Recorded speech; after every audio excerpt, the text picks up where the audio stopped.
Los Angeles, California. 1997. On a hilltop in Brentwood, overlooking the entire city, a fortress opens to the public. $1 billion. 16 years of construction. 6 buildings clad in Italian travertine.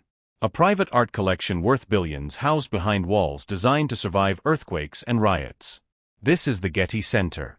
And before it opened, Los Angeles hated it. Not the art. Not the museum. The building itself. Neighborhood groups filed lawsuits to stop construction. Environmental activists chained themselves to bulldozers. City council members called it an obscenity and a monument to greed. The Los Angeles Times editorial board said it would destroy one of the last beautiful hillsides in Los Angeles. For 16 years, while cranes lifted travertine stones and workers carved tunnels through mountains, the battle raged. Homeowners versus billionaire. Community versus corporation. People who lived there versus a dead oil tycoon's will. The Getty won. It always does. Money always wins. But the story of how J.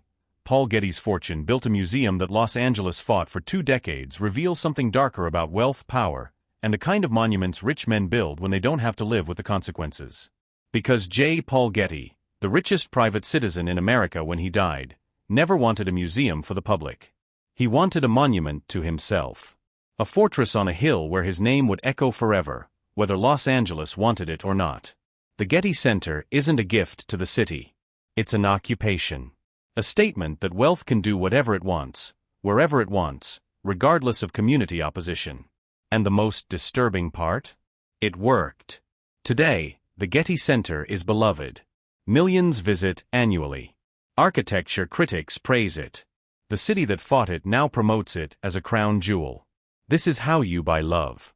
Build something so expensive, so beautiful, so overwhelming that opposition is forgotten. Make the monument too big to tear down. Then wait for memories to fade and gratitude to replace rage. But before the love came years of hate. And the hate was justified. Because what the Getty Foundation did to that hillside, to that neighborhood, to the people who lived there, was legal but monstrous.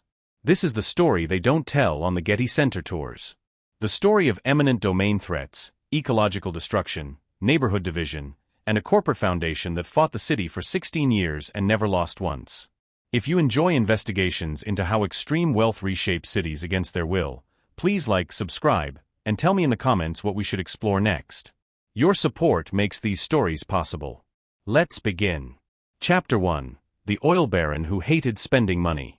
J. Paul Getty was, at the time of his death in 1976, the richest private citizen in America. His fortune was estimated at $2 to $4 billion, equivalent to $10 to $20 billion today. He made it in oil. Getty Oil Company, built from his father's business, expanded ruthlessly through the 1940s-60s. Saudi Arabia, Kuwait, California, wherever oil existed, Getty found ways to extract it and profit. But here's what's strange. Getty was legendarily cheap. This is a man who installed a payphone in his English mansion so guests couldn't make free calls. A man who rewrote his will obsessively to minimize taxes. A man who, when his grandson was kidnapped in 1973, refused to pay ransom, even after the kidnappers mailed the boy's severed ear to a newspaper. Getty believed in money as accumulation, not expenditure. Spending was waste. Keeping was virtue. So why, in 1953, did this pathologically cheap man decide to build a museum? The tax loophole. Getty discovered something beautiful: charitable foundations. In the 1950s, tax laws allowed the wealthy to create foundations, donate assets, take massive tax deductions, and maintain control over how the money was used. It was legal tax avoidance. You could reduce your tax burden by 90% while ensuring your name lived forever on the buildings your foundation built. Getty created the J. Paul Getty Museum in 1953. Initially, it was modest, a small gallery attached to his ranch house in Malibu. He donated artworks from his personal collection. But in 1968, Getty had a revelation. He could donate Getty Oil Company stock to the museum. Millions of shares. This would give him enormous tax deductions, ensure the Getty name lived forever, allow him to control the museum's direction during his life, create a foundation so wealthy it would have to spend millions annually. Here's the brilliant part: IRS rules required foundations to spend 5% of their assets annually on charitable purposes. The more assets Getty donated, the more the foundation would have to spend, but spending on museums, galleries, and art meant building monuments to Getty himself. It was perpetual vanity, funded by tax deductions. Getty donated so much stock that by his death in 1976, the J. Paul Getty Trust was worth approximately $700 million, making it the wealthiest art institution in the world. The problem of too much money. The trust faced an unprecedented problem. They had to spend $35 million per year, 5% of assets, on art and museums. $35 million in 1976. That's over $180 million in today's dollars. Every year. Forever. You can only buy so much art. The market couldn't absorb that kind of spending. Getty would drive prices up and run out of masterpieces to purchase. The solution: build. Build museums. Build galleries. Build storage. Build conservation facilities. Build restaurants and gardens and trams. Building consumes money spectacularly. And unlike buying art, which eventually fills your storage, building never ends. There's always maintenance, renovation, expansion. The trust needed a project so enormous, so expensive, so ambitious that it would consume tens of millions annually for decades. They decided to build a new Getty Museum, not in Malibu where the original sat, but in Los Angeles proper. On a hilltop. Visible from across the city. A monument scaled to Getty's fortune. The site selection. In 1982, the Getty Trust began searching for land. Requirements. Location in Los Angeles, for visibility and accessibility, elevated site. Getty wanted his museum literally above the city, large enough for a museum campus, 100+ acres minimum, zoned for institutional use or rezonable available for purchase. They identified a site in Brentwood, in the Santa Monica Mountains foothills, 110 acres on a hilltop with 360-degree views, owned by a combination of private landowners and the Bureau of Land Management. Perfect.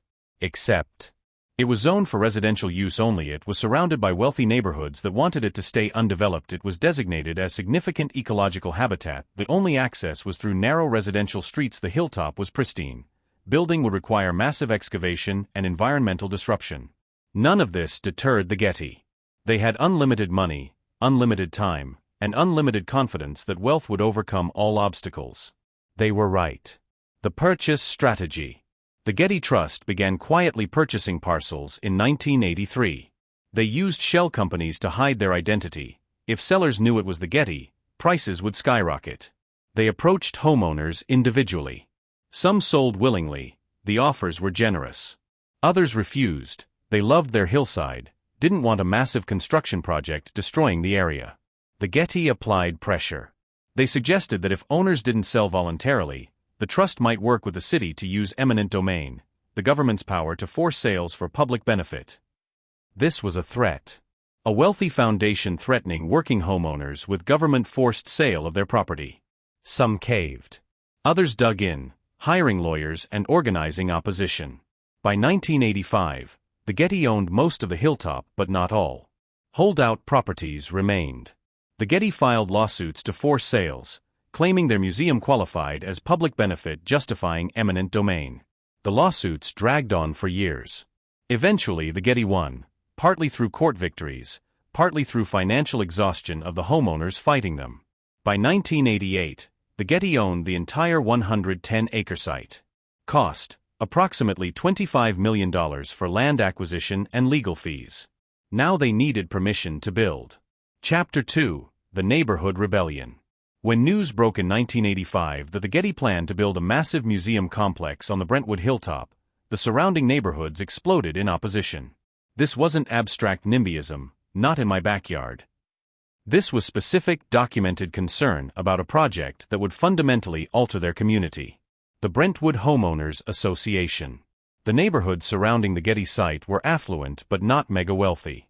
Professionals, doctors, lawyers, small business owners, who'd bought homes in the 1960s-70s when Brentwood was still relatively affordable. They'd chosen the area specifically because it was residential, quiet, with preserved open space in the surrounding hills. Property values reflected the desirability of that environment. When the Getty project was announced, Homeowners immediately understood this would destroy what they'd paid for. The Brentwood Homeowners Association organized opposition. They hired lawyers. They commissioned environmental studies. They attended every city council meeting and planning commission hearing. Their concerns were legitimate and specific. Traffic: the Getty estimated 3,000 to 5,000 visitors daily. That's 3,000 to 5,000 cars. Getty wouldn't rely on public transit, too middle class. All those cars would funnel through residential streets to reach the hilltop. The only access road was Sepulveda Boulevard, a winding two-lane road through residential neighborhoods. It was already congested. Adding thousands of daily museum visitors would create gridlock. The Getty's solution: they'd build a dedicated access road and parking structure. But cars would still have to reach that road through residential streets. The traffic would be displaced, not eliminated. Construction: the project would take 10 to 15 years, ultimately took 16. That meant over a decade of construction vehicles, noise, dust, and disruption. Residents would wake to jackhammers at 7 a.m. They'd breathe construction dust. They'd navigate detours around work zones. For years, the Getty promised to minimize disruption. But there's no way to minimize 15 years of construction on a 110-acre hillside. Environmental destruction: the hilltop was pristine habitat. Coastal sage scrub, an increasingly rare Southern California ecosystem. Home to native plants and animals, including several protected species.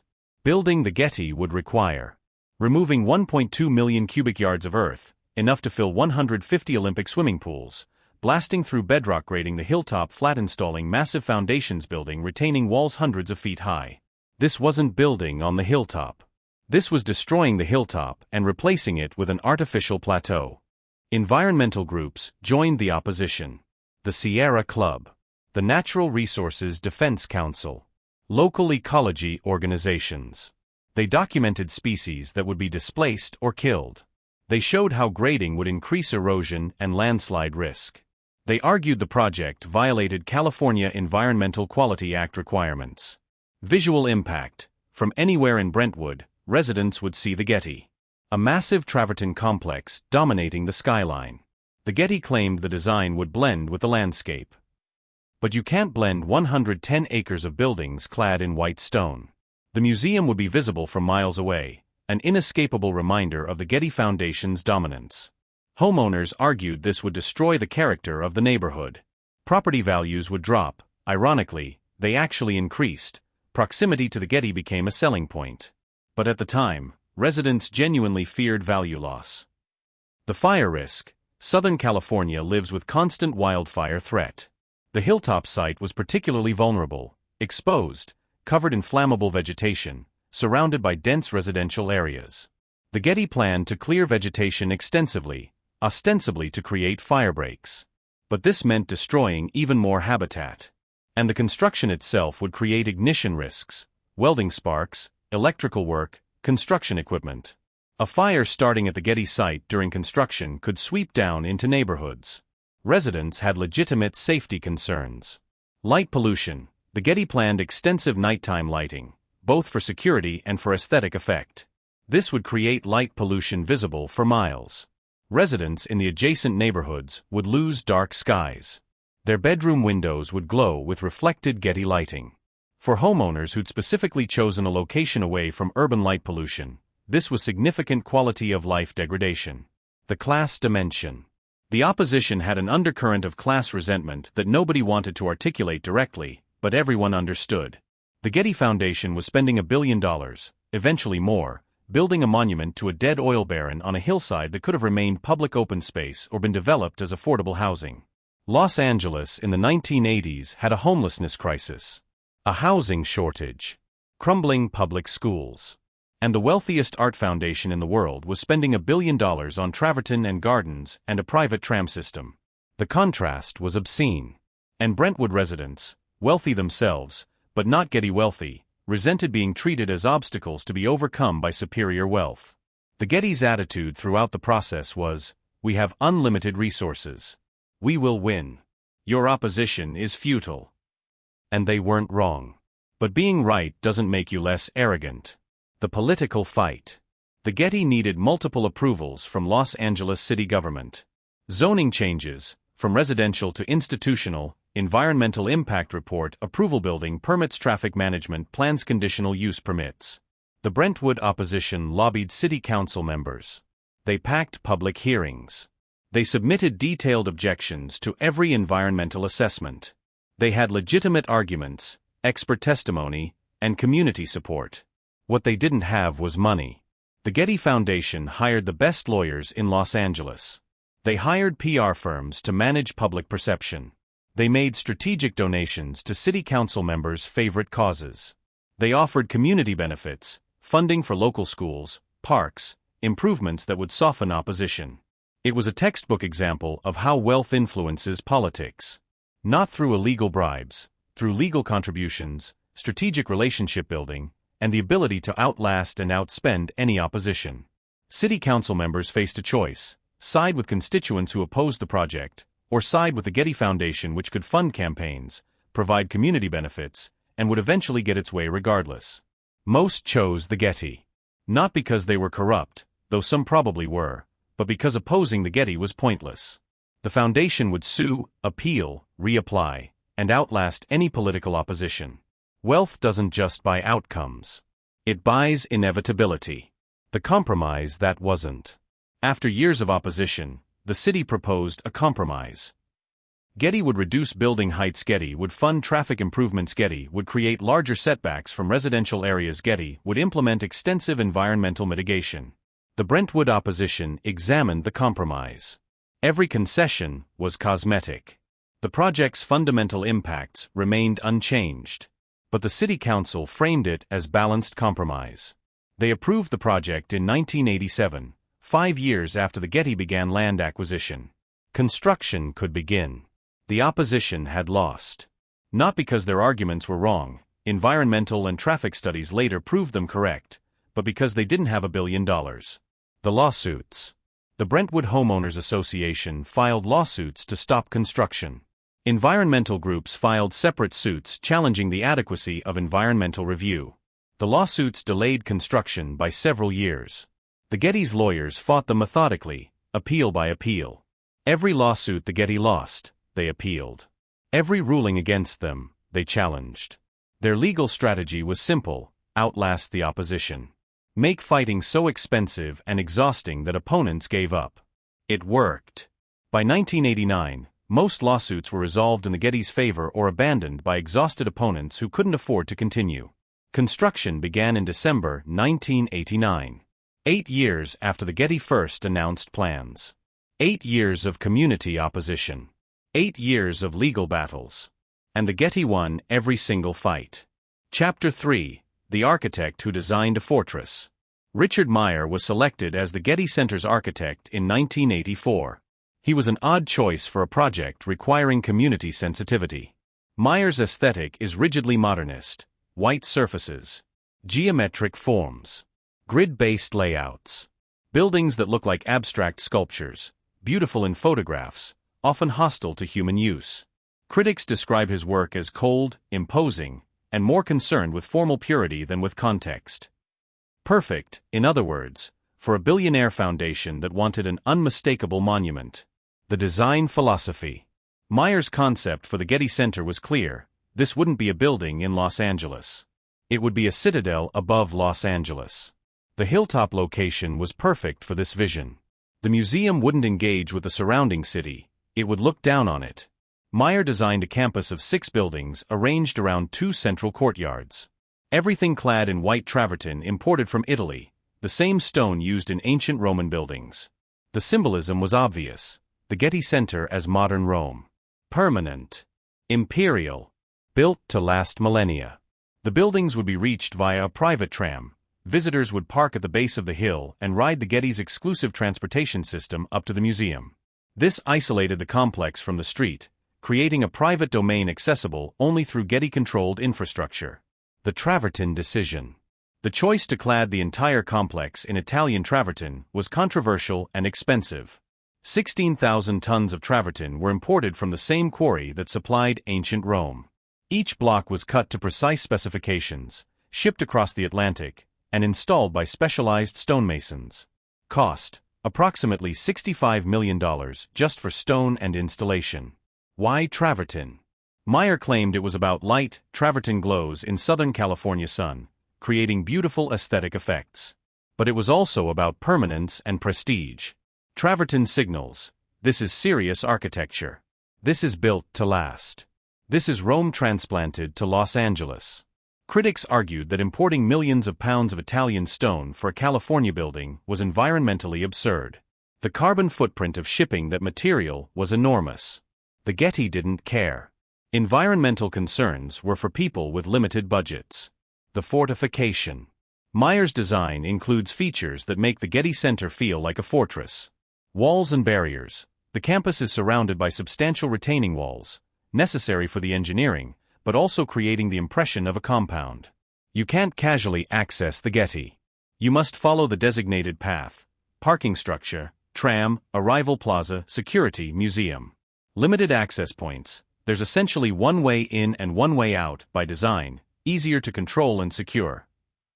This isn't a building integrated into the city. It's a private complex that happens to allow public visitors. Security infrastructure. The Getty installed security systems more sophisticated than most banks. Cameras everywhere. Guards at every entrance. Controlled access to all areas. This is partly justified. The collection is worth billions. But it also creates an atmosphere of surveillance and control. The campus as separate realm. Once inside, you're in the Getty's world. Getty rules. Getty aesthetics. Getty everything. It's designed to make you forget Los Angeles exists beyond the walls. This works beautifully for creating an immersive museum experience. It also emphasizes the Getty's separation from and superiority to the surrounding city. The environmental compromise. Meyer's original design would have been even more imposing. Initial plans called for taller buildings with more glass, creating a glittering hilltop complex visible from across Los Angeles. Community opposition forced reductions. Building heights were lowered. Glass was replaced with more travertine. Setbacks from property lines were increased. But these were cosmetic changes. The fundamental design, a modernist citadel on a hilltop, remained unchanged. Meyer also had to incorporate environmental mitigations. Preservation of certain habitat areas, restoration of native vegetation, water management systems to reduce runoff, fire-resistant landscaping. These mitigations cost millions and reduced the Getty's usable space. Meyer resented them. He viewed environmental requirements as aesthetic constraints. In interviews, Meyer described the environmental review process as frustrating and unnecessarily restrictive. He wanted creative freedom. Regulations were obstacles. This attitude, the architect's vision constrained by mundane concerns like ecology and fire safety, permeates the Getty Center. It's a building designed for photographs and architectural awards, not for harmonious integration with its environment. The cost explosion. Initial budget estimate in 1985, $360 million.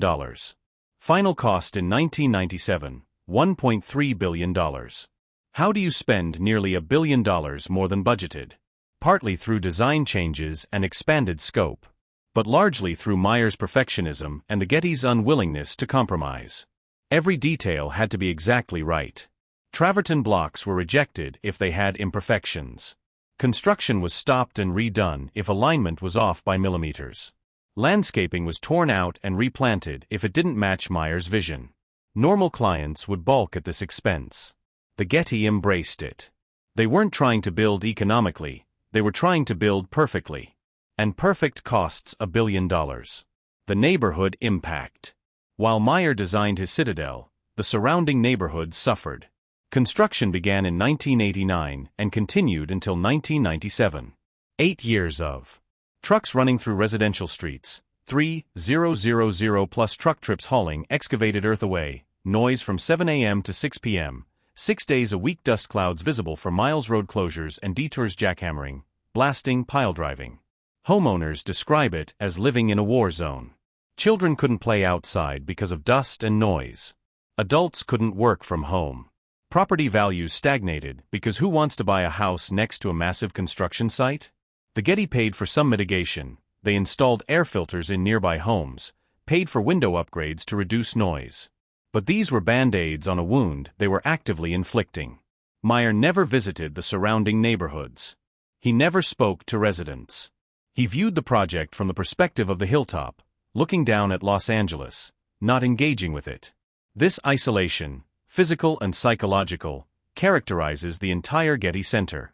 It was designed by people who would never have to live with its impacts, for an institution that would never have to answer to the community. The opening.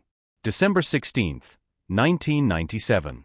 After 16 years, $1.3 billion, countless lawsuits, and community opposition that never stopped fighting, the Getty Center opened to the public. Reviews were ecstatic. Architecture critics called it a masterpiece. The travertine glowed. The views were spectacular. The art collection, finally properly housed, was stunning. The Los Angeles Times, which had editorially opposed the project for years, reversed course. A gift to Los Angeles, the headline declared. Suddenly, the city that had fought the Getty for nearly 2 decades loved it. The opposition was forgotten or dismissed as short-sighted NIMBYism. The Getty had won. Not just permission to build, but the narrative. History was rewritten in real time. This had always been a gift. The opposition had always been wrong. Richard Meyer gave interviews accepting praise. He never mentioned the community opposition, the environmental damage, the decade of construction trauma for surrounding neighborhoods. He'd built his masterpiece. The human cost was irrelevant. Chapter 4, the ecological destruction nobody talks about. Before construction began in 1989, the Getty Hilltop was pristine coastal sage scrub habitat, one of Southern California's most threatened ecosystems. Coastal sage scrub once covered much of the Los Angeles basin. By the 1980s, development had destroyed 85 to 90% of it. What remained existed in fragmented patches, mostly in the Santa Monica Mountains. The Getty site contained one of the healthiest remaining patches, 110 acres of native vegetation that had never been developed, grazed, or significantly disturbed. Environmental surveys documented plant species, over 150 native plant species, including several rare or threatened varieties. Purple needlegrass, California state grass, coast beryl cactus, various native sage species, wildflowers found nowhere else in Los Angeles. Animal species. California quail, coast horned lizards, multiple snake species, numerous bird species using the site for nesting and migration, small mammals including rabbits, ground squirrels, and possibly bobcats. Ecological function. The hilltop served as a wildlife corridor connecting larger habitat areas in the Santa Monica Mountains. Animals could move between preserved areas using this site as a bridge. Destroying it wouldn't just eliminate 110 acres of habitat, it would sever the corridor, isolating wildlife populations and reducing genetic diversity. Environmental groups documented all of this in the required Environmental Impact Report, EIR process. Their conclusion was clear: the Getty Center would cause significant, irreversible ecological damage. The EIR process and its failure. California's Environmental Quality Act, SEQA, requires all major projects to prepare an environmental impact report analyzing potential environmental damage and proposing mitigation measures. The Getty's initial EIR, submitted in 1986, was a disaster. Environmental reviewers found it inadequate. Underestimated species diversity, failed to properly assess the wildlife corridor function, proposed inadequate mitigation measures, ignored cumulative impacts, how this project combined with other development would affect the region. The EIR was rejected. The Getty was required to conduct more thorough studies and resubmit. The revised EIR, submitted in 1987, was more detailed but reached the same conclusion: yes, the project would cause massive ecological damage. No, there was no way to avoid it. But the Getty proposed mitigation measures that supposedly balanced the harm. The mitigation con. The Getty's mitigation plan promised on-site habitat preservation. 75 acres of the 110-acre site would remain undeveloped, preserving existing vegetation. Habitat restoration. Disturbed areas would be replanted with native species. Off-site preservation. The Getty would purchase and preserve additional coastal sage scrub habitat elsewhere as compensation for what was destroyed on-site. Funding for research. Millions would be allocated to studying coastal sage scrub ecology and conservation. This sounded generous. But environmentalists immediately identified the problems. Problem 1. The 75 preserved acres were the steepest, least accessible portions of the site, areas impossible to build on anyway. The Getty wasn't preserving habitat out of generosity. They were taking credit for not developing unbuildable land. Problem 2. Restoration of disturbed areas was fantasy. Coastal sage scrub takes decades to develop. You can plant native species, but you can't recreate the complex soil ecology, seed banks, and animal relationships that make habitat functional. The restored areas would be landscaping, not habitat. Problem 3. Off-site preservation was accounting fiction. The Getty would pay to preserve habitat elsewhere, land that was already protected and not under immediate development threat. They'd basically write a check and claim it balanced, destroying the Getty site. Problem 4. Research funding, while genuinely useful, doesn't replace destroyed habitat. Animals need places to live, not studies about their ecology. Environmental groups argued that the mitigation measures were inadequate and that the EIR should require the Getty to find an alternative site with less ecological value. The Getty refused to consider alternative sites. This hilltop was chosen. The project would proceed here or nowhere. The political override. Despite environmental concerns, the Los Angeles City Council approved the EIR in 1988. Why? Partly because SECA allows approval even when projects cause significant environmental damage if decision-makers determine the benefits outweigh the costs. The Getty argued, the cultural and educational benefits of the museum outweighed the ecological costs. Giving the public access to world-class art justified destroying 110 acres of habitat. This is the fundamental problem with environmental law. Everything becomes a balancing test. And when wealthy institutions are on one side and endangered lizards are on the other, the institutions usually win. But also, the Getty Foundation exerted enormous political pressure. They suggested, never as explicit threats, always as implications, that if Los Angeles blocked the project, the Getty might build elsewhere. The city would lose the prestige and economic benefits. City council members calculated, fight the Getty, probably lose anyway, and be blamed for driving away a billion-dollar cultural institution. Or approve the project, accept campaign contributions from Getty-connected donors, and claim you brought world-class art to Los Angeles. The choice was easy. Environmental groups sued, arguing the EIR was inadequate. The lawsuits delayed construction by about a year, but ultimately failed. Courts determined the EIR met minimum legal requirements, even if environmentalists found it insufficient. Construction began in December 1989. The actual destruction. What happened to the hilltop was worse than even opponents predicted. Phase 1, Clearing, 1989 to 1990. Contractors removed all vegetation from 35 acres, the building footprint and immediate surroundings. This wasn't selective clearing. It was complete removal. Ancient sagebrush, some over 50 years old, was bulldozed. Cacti were torn out. Native wildflowers were destroyed. Every plant on those 35 acres, gone. The Getty's mitigation plan required relocating some plants to preserved areas. But you can't successfully relocate mature sagebrush. It doesn't transplant well. Most relocated plants died within months. Animals fled or died. Ground-nesting birds lost nests. Lizards and snakes were crushed by bulldozers. Small mammals lost shelter and food sources. Environmental monitors were required to be present during clearing to rescue animals. But how do you rescue a population? Monitors could save individual snakes or lizards, relocating them to nearby habitat. But those nearby areas were already occupied. Relocated animals often died from stress, predation, or competition. The wildlife corridor was severed. Animals that had used the Getty site to move between mountain habitats now faced a 35-acre gap of bare earth and construction equipment. Phase 2, Excavation, 1990 to 1993. The hilltop wasn't naturally flat. It was a rounded peak.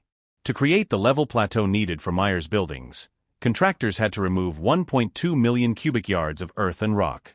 This required blasting. Explosives were drilled into bedrock and detonated, fracturing the rock so it could be excavated. Residents reported the blasting shook their homes. Pictures fell off walls. Cracks appeared in foundations. The Getty paid for damage repairs, but the psychological impact of living next to regular explosions was uncompensated. For the ecology, blasting was catastrophic. The vibrations traveled through the ground, disturbing animals in the preserved areas. Nesting birds abandoned nests. Burrowing animals fled. Dust from excavation covered surrounding vegetation, interfering with photosynthesis and killing plants downwind of the construction site. And the erosion, removing that much earth, destabilized the hillside. The Getty installed extensive retaining walls and drainage systems, but even with these measures, erosion increased dramatically. Sediment washed into storm drains, eventually reaching the ocean and harming marine ecosystems. Phase 3, Construction, 1993 to 1997. Building the museum complex required. Pouring massive concrete foundations, installing underground utilities, water, sewer, electrical, data, building retaining walls, some over 100 feet high, constructing roads, parking structures, and the tram system, landscaping with millions of plants. Each phase created new impacts. Concrete production and pouring. The carbon footprint of all that concrete was enormous. Millions of pounds of CO2 released from cement production. Water use. Construction required massive amounts of water during California's periodic droughts. The Getty used municipal water, paying for it of course, but that water could have served other needs. Light and noise pollution. Construction continued for 8 years. Night work with floodlights disrupted nocturnal animals in surrounding areas. Constant noise drove away birds and mammals. Chemical contamination. Construction used adhesives, sealants, paints, and other chemicals. Some inevitably entered the soil and water systems, contaminating the environment. The restored areas. By 1996, as construction neared completion, the Getty began restoring disturbed areas by planting native species. They hired expert ecologists. They used seed from local populations to maintain genetic integrity. They followed best practices for habitat restoration. And it looked terrible. Newly planted sagebrush was tiny, 6 inches tall compared to the 4-foot mature plants that had been destroyed. The restored areas looked like landscaping, because that's what they were. Ecologists estimate it takes 20 to 40 years for coastal sage scrub to develop mature structure. Some functions, like the complex soil microbiology and seed banks, may never fully recover. The Getty's restored habitat was and remains ecological theater. It looks vaguely natural to untrained eyes, but it doesn't function as real habitat for decades. The off-site mitigation. The Getty fulfilled its off-site preservation commitment by purchasing conservation easements on 175 acres of coastal sage scrub in the Santa Monica Mountains. This sounds impressive until you realize. The land was already protected under various regulations. No development was planned for those parcels. The Getty essentially paid landowners not to do something they weren't planning to do anyway. It was greenwashing. The Getty wrote a check and claimed they'd preserved more habitat than they destroyed, but the preserved habitat was never actually threatened. Meanwhile, the habitat they destroyed at the Getty site was genuinely valuable and functionally important. You can't balance real loss with imaginary preservation. The long-term impact. 25 years after the Getty Center opened, the ecological damage is permanent. The wildlife corridor remains severed. Animals still cannot easily move between mountain habitats. Native species diversity on the Getty site is reduced compared to pre-construction. The preserved areas show degradation from edge effects. Proximity to developed areas increases invasive species, predation, and human disturbance. Surrounding habitat has been further fragmented by development, making the loss of the Getty site even more significant in retrospect. Environmental groups that opposed the Getty were right. The damage was significant and irreversible. The mitigation measures were inadequate. But the Getty is beautiful. Millions visit annually. The cultural value is real. And that's how you get away with ecological destruction. Make your project valuable enough that in retrospect, people decide it was worth it. The California quail that used to nest on that hilltop don't get a vote. Chapter 5. The traffic nightmare that proved residents right. Before the Getty Center opened, the foundation promised traffic impacts would be minimal. They commissioned studies. They hired traffic engineers. They presented detailed plans showing how 3,000 to 5,000 daily visitors would be managed without overwhelming neighborhood streets. The Brentwood residents said, "You're lying. Your studies are wrong. This will be a disaster." The residents were right. The pre-opening promises. The Getty's traffic management plan, submitted to the city as part of the approval process, made several key promises. Parking on site. All visitors would park at the Getty's parking structure at the base of the hill. No one would park in residential neighborhoods. Tram system. Visitors would take the Getty's private tram from the parking structure to the museum, eliminating vehicles on the hilltop. Entry reservation system. To control visitor numbers, the Getty would require advance reservations, capping daily attendance at manageable levels. Public transportation. The Getty would encourage public transit use through partnerships with LA Metro. Traffic studies. Professional studies concluded that with these measures, neighborhood traffic would increase by only 8 to 12%, within acceptable ranges. Brentwood residents looked at these promises and saw problems. Problem 1. The parking structure held only 1,200 cars. If 5,000 visitors came daily, the Getty's high-end estimate, many would arrive in groups, families, tour buses. But even assuming an average of 2.5 visitors per car, that's 2,000 cars daily competing for 1,200 spaces. Overflow would park in neighborhoods. The Getty claimed this wouldn't happen. Residents knew it would. Problem 2. The reservation system sounded restrictive. Would the Getty really turn away walk-up visitors? Or would they quietly allow overflow to maintain visitor numbers and revenue? Problem 3. Public transportation in Los Angeles is notoriously inadequate. Most of LA's population can't reasonably access Brentwood by public transit. The Getty's encouragement would be meaningless. Problem 4. The traffic studies were commissioned by the Getty. The consultants had financial incentive to produce favorable results. Independent traffic experts hired by residents predicted traffic increases of 25 to 40%, not 8 to 12%. The city approved the Getty's plan. Construction proceeded. And in December 1997, the museum opened. The first month, chaos. Opening day, December 16, 1997, was a disaster. The Getty anticipated 2,500 visitors. Over 8,000 showed up. Lines to enter the parking structure backed up onto Sepulveda Boulevard, creating a 2-mile traffic jam. Cars sat idling for over an hour waiting to park.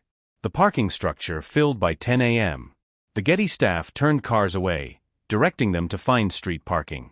Hundreds of cars flooded residential neighborhoods, parking illegally, blocking driveways, overwhelming narrow residential streets.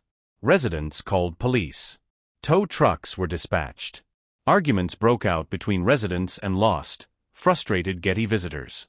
The Getty claimed this was opening day excitement and would normalize. It didn't. For the first month, the same pattern repeated. Weekend days regularly exceeded parking capacity. Overflow parked in neighborhoods. Traffic on Sepulveda Boulevard, slowed to a crawl. Residential streets became cut-through routes for Getty visitors trying to avoid main road congestion. The reservation system that failed. The Getty had promised a strict reservation system. But within weeks of opening, they quietly changed policy. Walk-up visitors would be accommodated when possible. Why? Because turning away visitors was bad PR and bad business.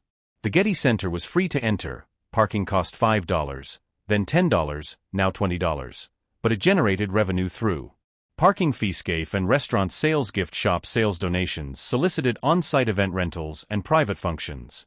More visitors meant more revenue. Strict capacity caps meant turning away potential donors and customers. So the reservation system became meaningless. Anyone could show up. The Getty couldn't predict daily attendance. Traffic surged unpredictably. Weekends were nightmares. Holiday weekends were catastrophic. Special exhibitions created huge surges. When a blockbuster show opened, attendance could hit 10,000 in a day. The neighborhood infrastructure wasn't built for this. Sepulveda Boulevard, the main access route, is a winding 2-lane road. It was never designed to handle thousands of extra daily trips. The residential impact. People who lived on streets near the Getty or along access routes described the impact. I couldn't leave my house on weekends. If I went out, I might not be able to park when I returned. Getty visitors would take every street space, then I'd drive around for an hour looking for parking in my own neighborhood. The noise was constant. Cars. Sirens from accidents on Sepulveda. Arguments between residents and lost tourists. Our quiet residential street became a throughway. My kids couldn't play outside safely. Too much traffic. Too many distracted drivers looking for the Getty. We used to let them ride bikes on the street. That became impossible. Property taxes went up because property values increased due to Getty proximity. But my quality of life went down. I was paying more to live in a worse environment. Emergency response times increased. Fire trucks and ambulances struggled to navigate the congestion. During a medical emergency, every minute matters. Getty traffic measurably slowed emergency response to surrounding neighborhoods. The Getty's response. Faced with overwhelming evidence that traffic impacts exceeded predictions, the Getty implemented changes. Increased parking fees, raising fees from $5 to $10, later $15, now $20, was supposed to discourage driving and encourage public transit. In practice, it just made parking more expensive without reducing traffic. People paying $20 to park weren't going to abandon plans and take a bus. Reserved parking system. The Getty introduced advance parking reservations, which helped. If you didn't have a reservation, you couldn't park. This capped daily parking but pushed overflow onto residential streets when people showed up without reservations. Enhanced shuttle service. The Getty partnered with Metro to provide shuttle bus service from a nearby station. This helped marginally but never became a significant portion of visitor transportation. Traffic monitoring and police coordination. The Getty hired traffic monitors and worked with LAPD to manage congestion and ticket illegal parking. This reduced neighborhood parking somewhat but didn't solve the fundamental problem. Too many cars for the infrastructure to handle. Community outreach. The Getty established a neighborhood liaison office to respond to complaints. This allowed residents to vent but didn't actually reduce traffic. None of these measures address the core issue. The Getty Center attracts more visitors than the site can sustainably accommodate, and there's no way to fix that without either limiting attendance, hurting revenue, or massively expanding parking. Impossible. No room and neighborhood opposition. The environmental irony. Here's a dark irony. The Getty Center is considered an environmentally progressive institution. They have extensive green building features, use sustainable landscaping, promote environmental art, and education, fund conservation research. But the Getty Center itself is an environmental disaster from a carbon perspective. The vast majority of visitors drive, often from distances of 30+ miles. If the average visitor drives 50 miles round trip, and 5,000 visit daily, that's 250,000 vehicle miles per day. At average car emissions, that's roughly 110 tons of CO2 daily, or 40,000 tons annually, just from people driving to visit the museum. The Getty could have been built on a site accessible by public transportation, downtown Los Angeles, for example. But Getty wanted his hilltop. He wanted the views, the elevation, the separation from the city. So the Getty Center requires cars. Every visit generates emissions. It's an environmental contradiction, a museum celebrating art and culture that requires massive carbon expenditure to access. 25 years later. Today, in 2025, Getty Center traffic remains problematic but normalized. The neighborhood adapted. Residents learned to avoid certain hours and routes. Many who opposed the Getty moved away, replaced by buyers who accepted or even valued proximity. Property values increased dramatically. Turns out living near a world-class museum is desirable, even with traffic. But the traffic impacts remain. On peak days, Sepulveda Boulevard is still gridlocked. Residential streets still see overflow parking. Emergency response is still slower than pre-Getty. The residents who fought the Getty were proven right about traffic. Their predictions were more accurate than the Getty's professional studies. But they lost anyway. Because being right doesn't matter when you're fighting a billion-dollar institution. And here's the final insult. If you complain about Getty traffic today, you're dismissed as a NIMBY. It's the Getty Center, people say. Of course there's traffic.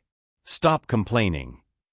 The institution is now so established, so beloved, that legitimate ongoing complaints about its impact are treated as unreasonable. This is how you win. Build your project despite opposition, then wait for memories to fade and complaints to be normalized. Eventually, people forget there was ever an alternative. The Getty won the traffic fight not by solving the problem, but by outlasting the opposition. Chapter 6. The 1993 Fire That Nearly Destroyed Everything. October 27, 1993. 4 years into construction, the Getty Center nearly burned down before it opened. The Old Topanga Fire, one of the largest wildfires in Los Angeles history, swept through the Santa Monica Mountains. Over 16,000 acres burned. Over 350 homes were destroyed. 3 people died. And the fire came within yards of the Getty construction site. The fire threat that was dismissed. During the planning process, residents raised concerns about fire risk.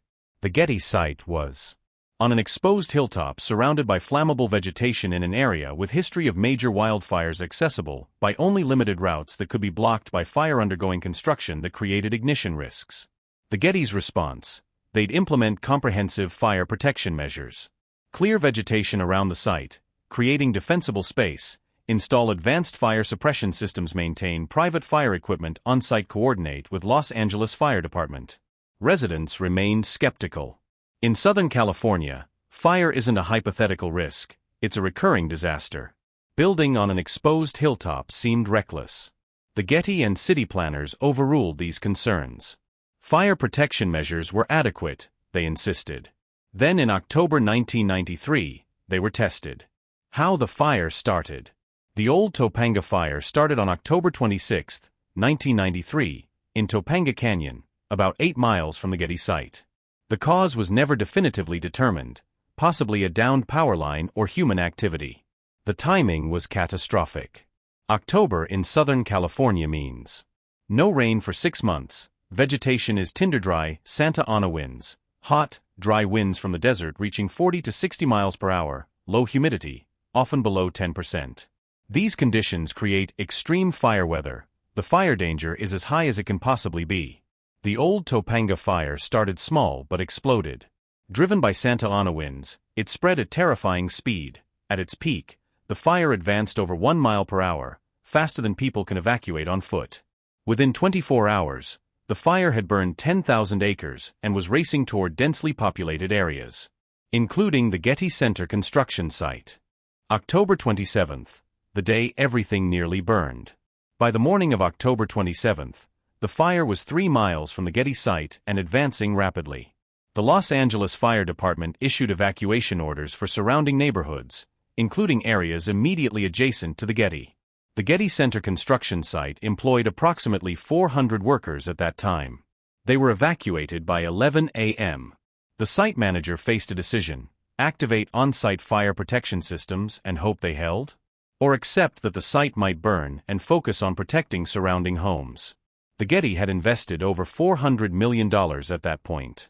The partially completed buildings contained valuable materials, travertine worth millions, installed systems, architectural elements. Losing it would delay the project years and cost hundreds of millions more. The site manager decided to fight. A team of private firefighters, employed by the Getty, and fire protection systems would defend the construction site. The fire approaches. By 2 p.m., the fire was visible from the Getty site, a massive wall of smoke and flame advancing through the mountains. Ember showers began falling on the construction site. These embers, carried by wind, can travel miles ahead of the main fire and start spot fires. The Getty's fire protection system activated. Sprinklers soaked the site's perimeter. Fire crews monitored for spot fires. Helicopters dropped water and fire retardant around the site. Bulldozers cut additional fire breaks. But the fire was overwhelming. At 3:15 p.m., the main fire front reached the Getty property line. What saved the Getty wasn't their fire protection system. It was fire crews desperately protecting the surrounding neighborhoods. The LAFD made a decision: if they lost the neighborhoods around the Getty, the fire would have unlimited fuel to burn into central Los Angeles. They had to hold the line. Firefighters positioned themselves between the fire and the residential areas. They used the Getty site as an anchor point. The cleared construction zone provided a defensible position. For 6 hours, from 3 p.m. to 9 p.m., firefighters battled to keep the fire from jumping into residential neighborhoods. Multiple times, flames reached the Getty property. Spot fires started in preserved vegetation areas. Fire crews extinguished each spot fire.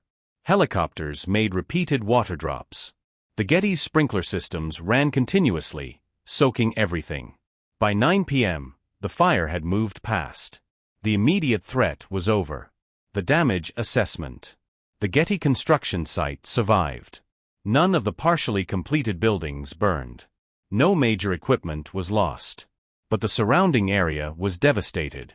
Over 300 homes in nearby neighborhoods burned. 3 people died in the fire, 2 residents who refused to evacuate, 1 firefighter. 16 000+ acres burn damage exceeded $500 million.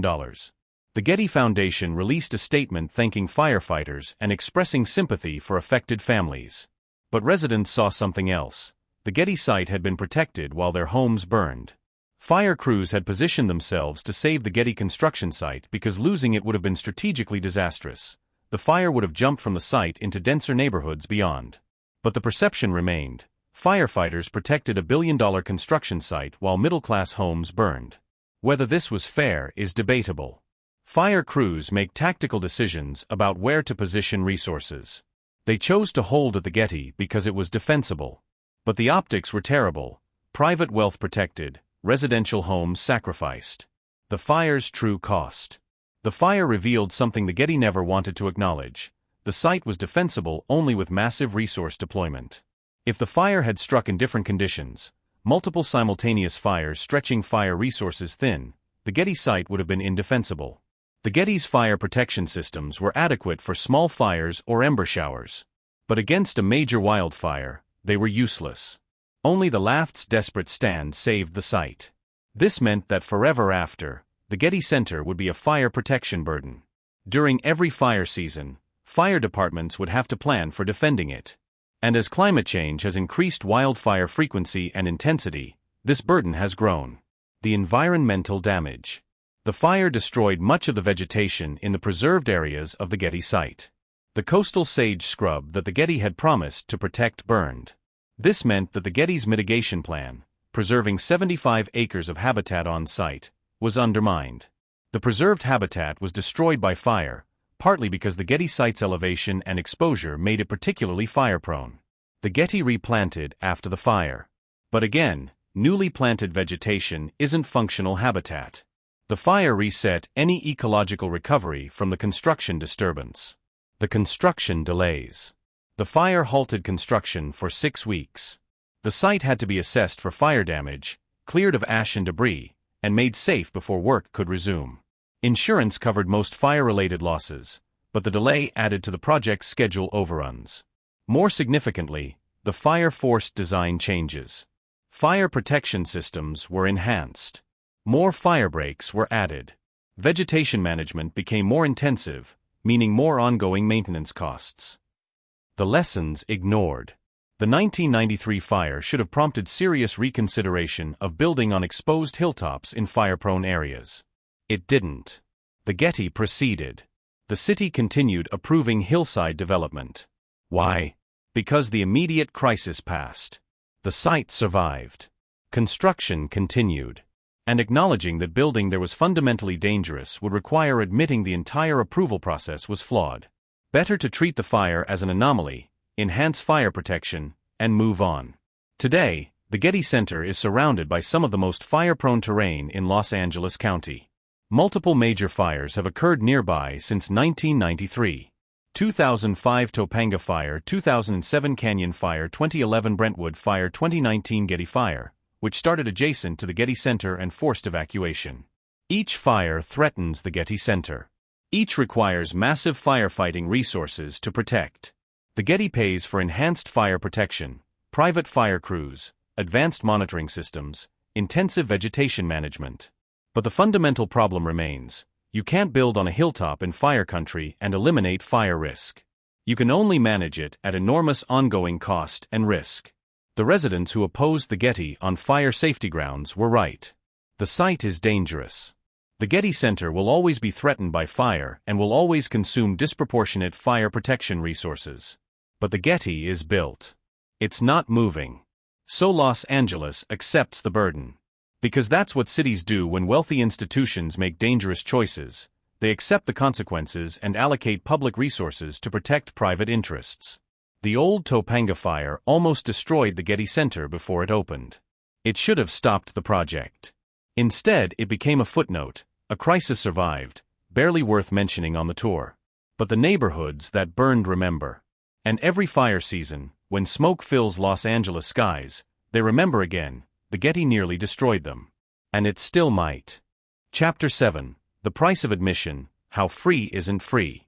The Getty Center advertises itself as free admission. This is technically true but functionally false. And the deception reveals how wealthy institutions manipulate access while claiming generosity. The parking fee. Admission is free. Parking costs $20 per car, as of 2025. The Getty claims this is to encourage public transportation use and manage traffic. But Los Angeles's public transportation to the Getty is terrible. The nearest metro station is miles away, requiring a bus transfer. For most Angelenos, driving is the only realistic option, which means the free museum actually costs $20. Is $20 prohibitively expensive? For many families, yes. Consider. A family of 4 driving to the Getty pays $20 for parking if they eat at the Getty. Cafe prices are high. Add $60 plus if they buy anything at the gift shop. Add $30 plus. Total, over $100 for a free museum visit. For middle-class families, this is manageable but not trivial. For working-class families, this is expensive enough to be prohibitive.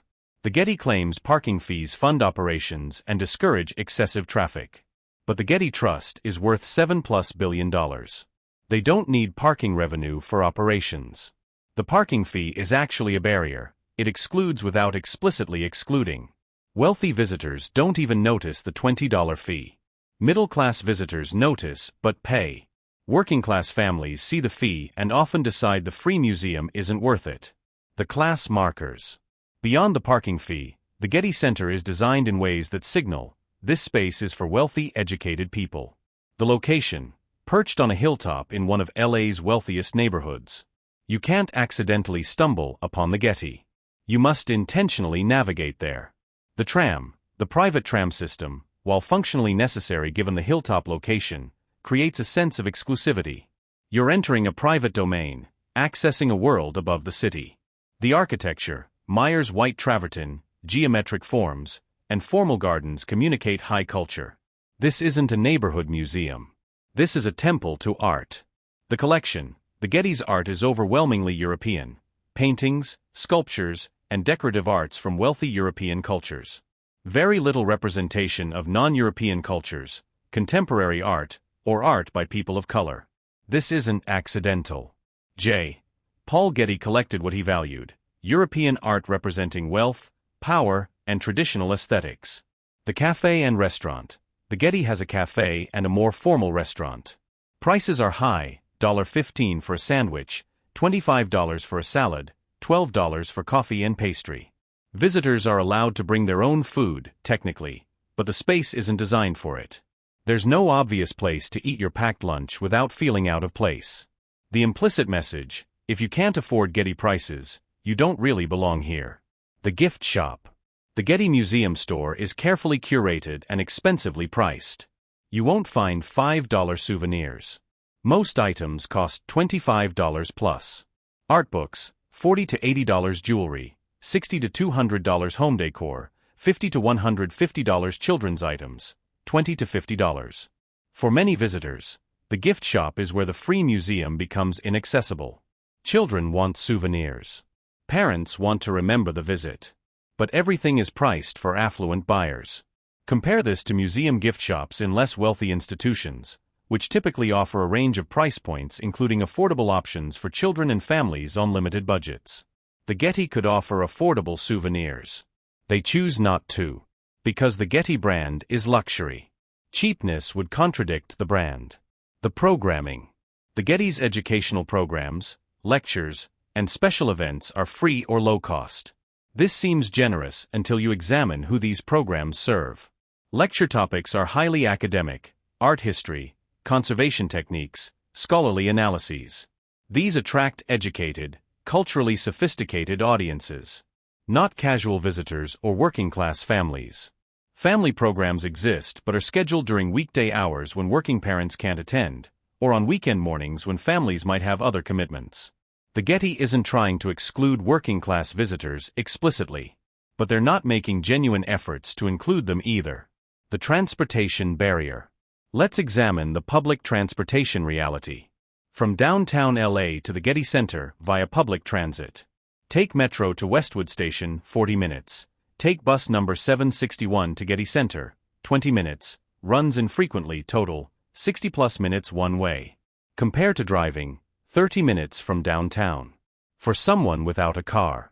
2+ hours of public transportation round-trip bus fare, $3.50-7.00, not free, requires understanding LA's complex transit system, not intuitive for occasional users. The Getty claims to encourage public transit, but does little to actually make it viable.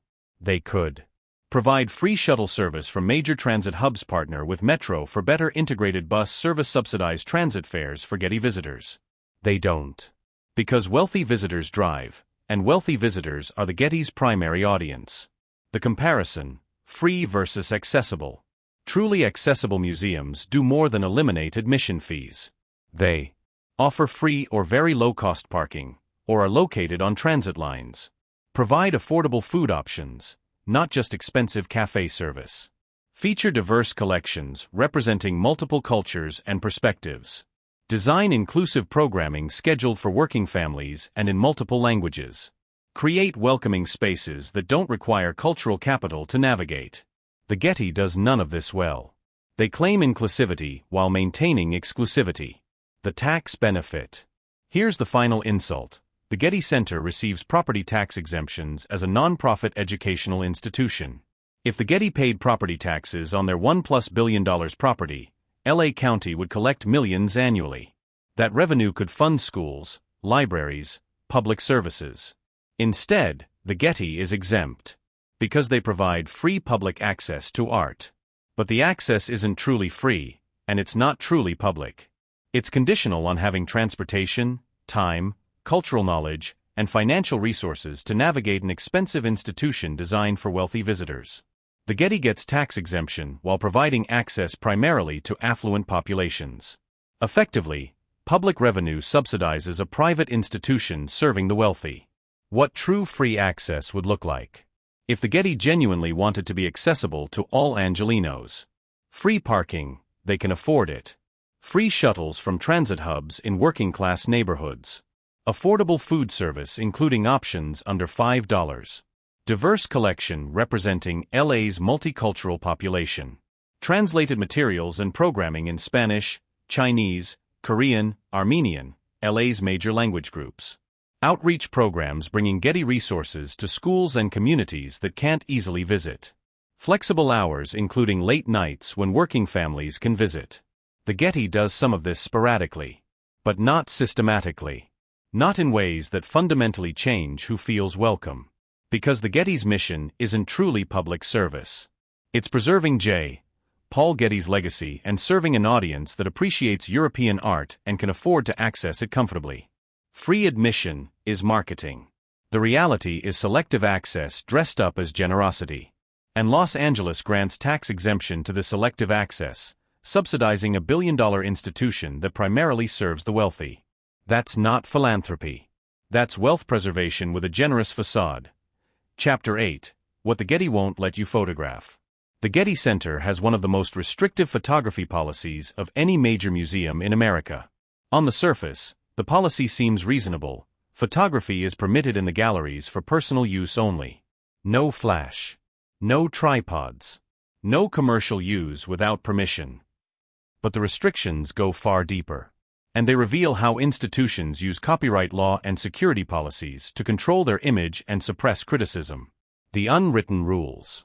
The official photography policy is vague. The enforced policy is extensive.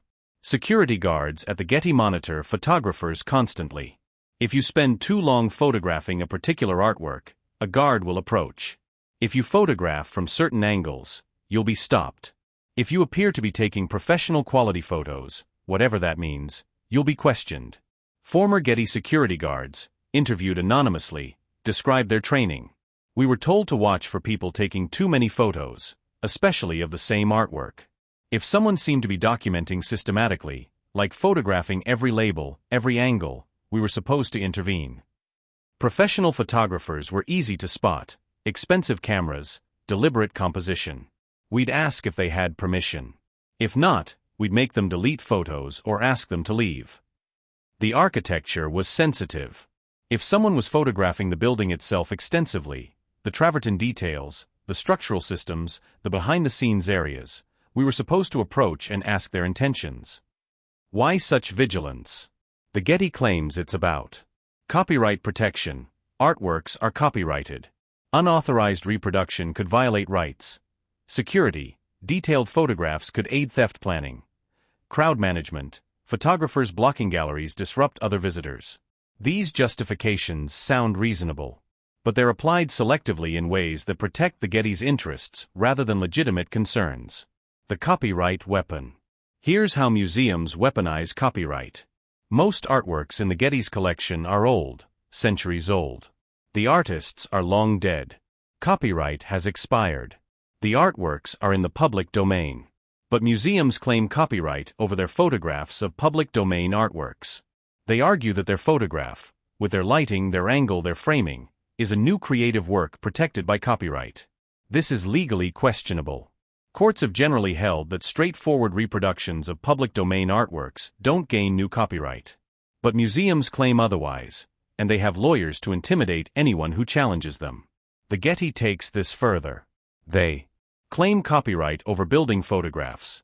The Getty claims that Richard Meyer's architecture is copyrighted. Photographing the building for publication requires permission, and often payment. This is absurd. Buildings visible from public spaces can be photographed under architectural photography rights. But the Getty intimidates visitors into believing they need permission. Restrict internal photography. Inside the museum, photography of the architecture is monitored. If you're photographing the travertine walls, the courtyards, the galleries themselves, guards will question whether you have permission. Control image use. The Getty requires photographers to sign agreements stating they won't use Getty images for commercial purposes or criticism. That last part is crucial, or criticism. The Getty wants to control critical analysis. If you publish photos from the Getty alongside criticism, architectural critique, questions about the collection's provenance, discussion of the Getty's community impact, they threaten copyright claims. What they're really protecting. The Getty's restrictive photography isn't about protecting art. It's about controlling their image.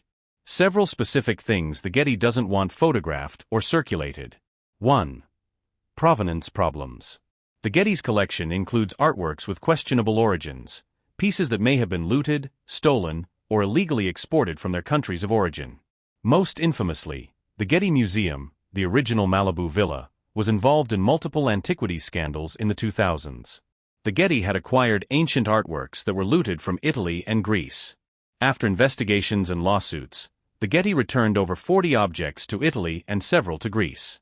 These were museum-quality pieces, statues, frescoes, artifacts, that the Getty had displayed for decades before being forced to admit they were stolen property. The Getty doesn't want researchers photographing and analyzing their collection for additional provenance problems. Detailed photographs make it easier for source countries to identify looted objects. So photography is restricted. You can take a phone snapshot. But systematic documentation? That draws attention. 2. Conservation issues. Some Getty artworks show conservation problems, damage, deterioration, previous restoration that's now failing. The Getty doesn't want these issues documented and circulated. It would raise questions about conservation standards and care of the collection. Guards are trained to discourage photography of artworks showing obvious damage or condition issues. 3. Attribution questions. Art attribution is complex. Museums sometimes attribute works to famous artists based on limited evidence. If later scholarship questions the attribution, the artwork's value plummets. The Getty has several works whose attributions are debated. They're labeled as attributed to or workshop of, rather than definitively by the named artist. Allowing detailed photography of these works makes it easier for scholars to analyze and potentially challenge the attributions. The Getty prefers to control which images circulate and in what context. 4. Architectural problems. The Getty Center has architectural issues that are visible if you know what to look for. Travertine staining. The white travertine is difficult to maintain. Over 25+ years, some panels have stained or discolored unevenly. The Getty cleans regularly, but some staining is permanent. Water damage. Los Angeles has minimal rain, but when it does rain, drainage issues have caused water staining on some travertine surfaces and flooding in some areas. Seismic movement. Los Angeles experiences constant small earthquakes. The Getty is built to withstand them, but movement has caused some cracks and separation at joints. HVAC visibility. Myers' design prioritizes aesthetics, which means mechanical systems are hidden awkwardly. In some areas, vents and equipment are visible and ugly, contradicting the pristine aesthetic. The Getty doesn't want these problems documented and circulated. They want images showing the building as Meyer intended: perfect, gleaming, eternal. Photographers focusing on these imperfections are discouraged or asked to leave. 5. Behind-the-scenes areas. The Getty Center has extensive non-public areas: storage, conservation labs, administrative offices, loading docks, mechanical rooms. These areas are off-limits to visitors. But occasionally, someone catches a glimpse, a door left open, a hallway visible from a gallery. Photography of these areas is strictly forbidden. Guards will confiscate phones if they suspect someone photographed non-public spaces. Why? Because behind-the-scenes areas don't match the aesthetic. They're utilitarian, cluttered, unglamorous. They contradict the carefully managed public image. The enforcement. How does the Getty enforce photography restrictions? Security guards are everywhere. The Getty employs over 100 security personnel. They're trained to monitor visitors constantly. If a guard decides you're violating policy, they'll: first warning, verbal reminder of policy; second violation, asked to stop photography entirely; third violation, asked to leave the museum; persistent violation, banned from the Getty, they take your photo and add you to a database. No due process. The guard's interpretation of policy is final. There's no appeal.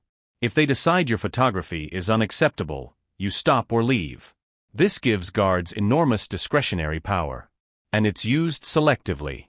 Well-dressed visitors with expensive cameras are often given more latitude, assumed to be serious photographers who understand rules. Casual visitors with phones are watched more closely, assumed to be ignorant of rules or potentially troublesome. The class and race dynamics are obvious. Wealthy white visitors are given benefit of the doubt. Young people, people of color, working-class visitors are monitored more strictly. Digital rights management. The Getty's website and digital collections use extensive DRM, digital rights management, to prevent downloading high-resolution images. Even public domain artworks, centuries old, copyright expired, are protected with technology preventing download or use. The Getty sells high-resolution image licenses. Want a high-quality image of a painting by Rembrandt, died 1669, definitely public domain? Pay the Getty $150 to $500 per image. This is absurd. The artwork is public domain. But the Getty claims ownership over their photograph of it and uses technology to enforce artificial scarcity. Compare this to institutions like the National Gallery of Art or the Rijksmuseum, which provide free, high-resolution downloads of their entire public domain collections. The Getty hoards. Because controlling images means controlling scholarship, criticism, and public understanding. The chilling effect. The Getty's restrictive policies create a chilling effect on scholarship and criticism. Art historians who want to publish research avoid using Getty images because obtaining permission is bureaucratic and expensive. They use images from other museums instead, even if the Getty has the best examples. Journalists writing critical articles about the Getty avoid using Getty images because the Getty threatens legal action over copyright or improper use. Architectural critics who want to discuss the Getty Center's problems can't illustrate their critiques with detailed photographs because the Getty restricts this photography. The result: the Getty controls its narrative. Critical analysis exists but is harder to illustrate, harder to make vivid, harder to circulate. The comparison: open access museums. Many major museums have moved toward open access, freely providing high-resolution images of public domain works.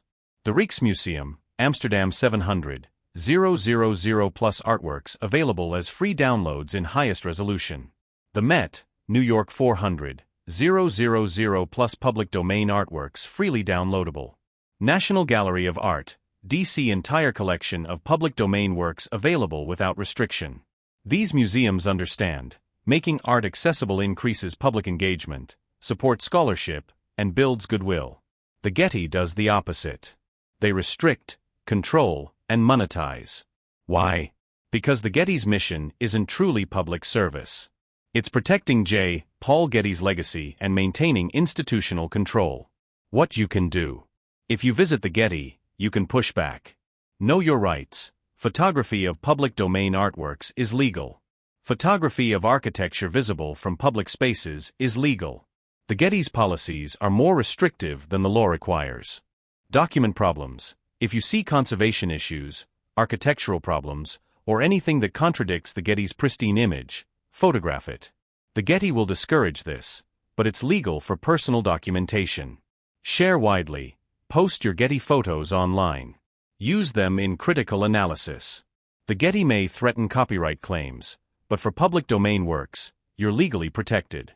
Support open access. When institutions like the Getty resist open access, criticize them publicly. Contrast them with museums that embrace sharing. The Getty wants you to believe they own the images of artworks and architecture you photograph there. They don't. Know your rights. Use them. Conclusion: How money rewrites history. Stand at the Getty Center today. Look out over Los Angeles spread below. The view is spectacular: mountains, ocean, city stretching to the horizon. This is what J. Paul Getty bought with his $1 billion. Elevation. Separation. Dominance. The Getty Center isn't in Los Angeles. It's above Los Angeles. Looking down. Literally and metaphorically. And the city that fought it for 16 years now promotes it as a crown jewel. The neighborhoods that sued to stop it now advertise proximity as a selling point. The environmentalists who documented ecological destruction now lead tours pointing out the restored habitat. This is how money rewrites history. You build something so expensive, so impressive, so immovable that opposition is forgotten and gratitude replaces rage. The narrative that won. The official Getty Center narrative, taught to millions of visitors, goes like this. J. Paul Getty was a passionate art collector who wanted to share his treasures with the public. After his death, the Getty Trust built this magnificent museum, a gift to Los Angeles. The architecture is world-class. The collection is extraordinary. Admission is free. The Getty Center represents the best of private philanthropy serving the public good. This narrative is repeated by tour guides, architectural critics, museum professionals, city boosters. It's become unchallengeable truth. But every element is false or incomplete. Getty wanted to share his treasures. Getty created his museum for tax avoidance. He rarely visited.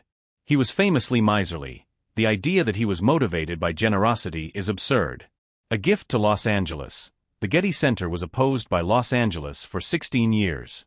It was built despite the city's wishes, not as a gift to it.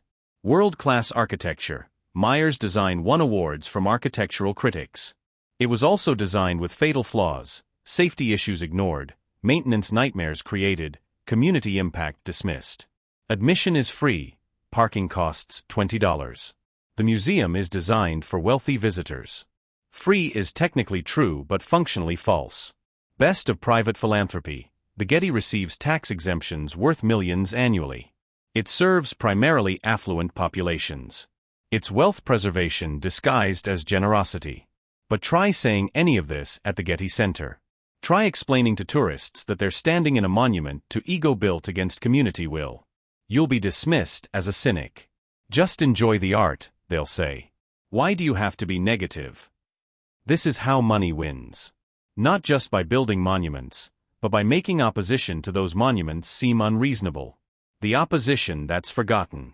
The Brentwood residents who fought the Getty for 16 years are mostly gone now. Some moved away. Some died. The rest have been replaced by newcomers who accept the Getty as established reality. The lawsuits are buried in court archives. The environmental impact reports sit in file cabinets. The newspaper articles documenting community opposition are available only on microfiche that nobody reads.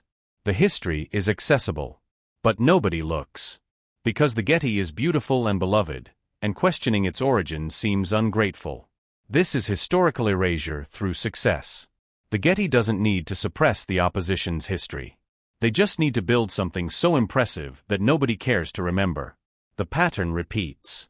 The Getty Center is not unique. It's a template. Wealthy individual or institution wants something the community opposes. Community organizes resistance. Lawsuits, protests, political pressure. Wealthy entity outspends, outlasts, and defeats opposition. Project is built despite community will. Time passes. Memories fade, the project becomes beloved, or normalized history is rewritten to erase the conflict, opposition is forgotten or dismissed as NIMBYism. This pattern repeats constantly. Hudson Yards, New York, massive development built using public subsidies and eminent domain, despite community opposition. Now celebrated as urban renewal. Salesforce Tower, San Francisco, tallest building in SF, approved despite concerns about shadows, wind tunnels, and neighborhood impact. Now a city icon. Chase Center, San Francisco Warriors arena, built despite transportation and traffic concerns. Now packed nightly. Barclays Center, Brooklyn, required eminent domain seizure of homes and businesses. Now an entertainment destination.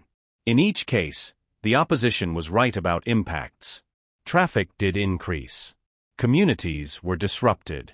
Promises were broken. But the projects were built. And over time, opposition is forgotten. The buildings become landmarks. And questioning them seems churlish. What we've lost. The hilltop where the Getty Center sits was pristine coastal sage scrub. 110 acres of functional ecosystem providing habitat, erosion control, fire safety, and visual beauty. It could have remained open space, protected parkland accessible to all Angelenos. It could have been developed as affordable housing, addressing LA's housing crisis while preserving some habitat. It could have been left alone, a hillside that didn't need to be anything except itself. Instead, it's a museum. A beautiful, impressive billion-dollar museum that primarily serves wealthy art lovers. Was that trade-off worth it? Does the Getty Center's cultural value balance the ecological destruction, community disruption, and public resources consumed? The official answer: yes, obviously. Look how beautiful it is. Look how many visitors come. Look how it's raised LA's cultural profile. But this calculation ignores that the people who benefit most from the Getty Center aren't the people who paid its costs. The Getty benefits wealthy visitors who appreciate European art, critics who write about architecture, donors who gain status through association. The costs were paid by Brentwood residents who endured 16 years of construction, working-class Angelenos whose tax dollars subsidize it, native species that lost habitat, future generations who inherit reduced ecological function and increased fire risk. The benefits concentrate at the top. The costs are socialized. And we call this philanthropy. The future. The Getty Center will stand for centuries. Barring earthquake or fire, the travertine will endure long after everyone alive today is dead. J. Paul Getty achieved his goal, immortality. His name on a hilltop, visible from across Los Angeles, permanent. But what legacy is this really? A monument to ego, built against community will, destroying ecosystem, serving primarily the wealthy, operating on tax exemption while claiming to be a gift. That's not immortality to be proud of. That's a warning about unchecked wealth and institutional power. Yet in 100 years, none of this will matter. The opposition will be completely forgotten. The Getty Center will be ancient history, a beautiful building housing beautiful art, its origins lost to time. This is always how it goes. The powerful build monuments. The powerless object. The monuments are built anyway. Time passes. The monuments remain. The objections are forgotten. And future generations assume the monuments were always welcome, always beloved, always understood to be gifts. This is how money rewrites history.